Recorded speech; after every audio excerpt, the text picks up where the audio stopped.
If a patient has failed dentition and we know that eventually that they're going to have dentures, we should definitely speak to those patients and say, look, well, moving forward, dentures are only temporary. As you wear the denture, you lose bone and you lose facial structure.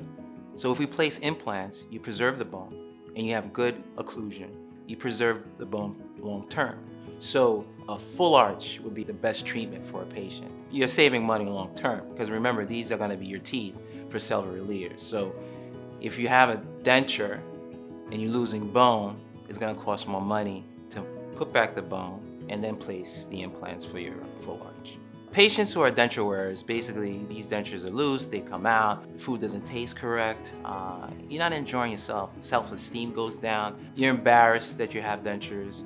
So moving forward, I think there is a positive by having the implants placed for full arch. We do a workup, we take the scans and oral scans, we do the bite. So when the patient's day of the procedure, we have it all planned out. Provisional is placed, that's long-term provisional. You're not leaving with a temporary that you have to remove.